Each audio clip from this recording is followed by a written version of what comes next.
Welcome back to the channel, guys. And well, yes guys, the Lexus Lfa Successor, i.e. the LFR, is officially inbound for its complete debut in 2026, and of course with multiple prototypes spied across the likes of the NURBURGRING Nordschleifer and of course some Japanese racetracks. In terms of the complete prototype looks, it absolutely looks spectacular on its own, with a complete long front bonnet design, gaping intakes, vents, canards, a complete ventilated front bonnet, a fixed rear wing, 20-inch wheels, shod in Michelin Pilot Sport Cup tires, meaning it's properly gearing up to be a proper track bred weapon for the road, and of course a complete quad tailpipe exhaust system mounted into the diffuser on its own, and of course with up top angled wing mirrors akin to what you'd find on GT3 race cars. And we'll keep this very fact of the GT3 race cars in mind. And of course in terms of the complete power plant, it is gearing up to get a complete twin turbo V8, which is miles better than the initial plan of it having a complete all electric, guys, which of course, like many other marquees, Lexus have made a complete 180 and reverted to a complete pure ICE setup. And although it is no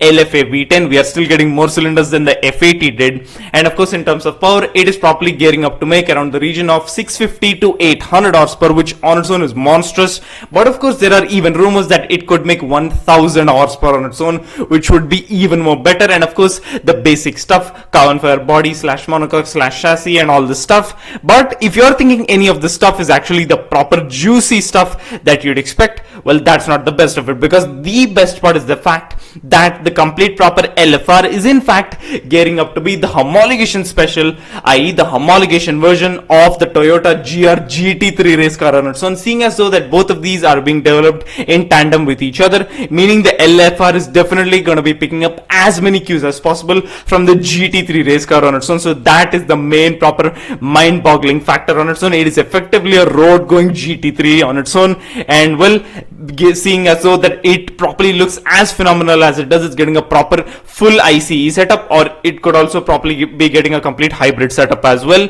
And of course in terms of the complete V8, it is completely unsure if Yamaha are going to be playing any proper role in this, seeing as though as to the complete treatment they gave the LFA's 4.8 liter V10 and even the LC500's 5 liter V8. Fingers crossed that Yamaha do in fact help in the complete development of the V8, but nevertheless a complete all hybrid setup on its own would be even more better. But nevertheless the power going right to the rear wheels and a complete proper fixed rear wing at the back, this is properly gearing up to be a proper track bred supercar. And of course with quintessential Grand Tourer style looks, you cannot at all look at this as a complete unworthy successor to the LFA. And of course this is not all, the complete unofficial renders have popped up, and these actually look or properly make the car look as properly phenomenal as it should on its own, on a whole nother level. And although the complete rear end is not accurate to the proper actual prototype, these are still unofficial renders. And of course with still a whole year of development yet to be done to the complete proper upcoming LFR,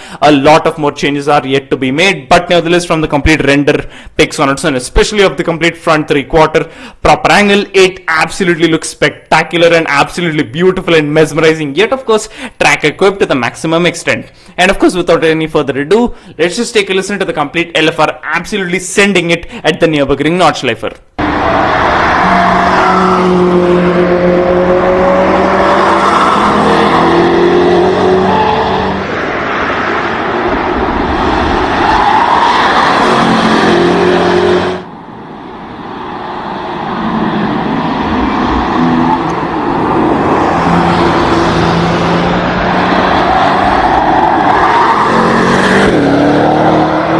And well guys, although the complete sound is not as appealing as you would have expected it to be, once again I remind you, there is still a whole year until we actually see this properly break cover, so a lot more development is yet to be done.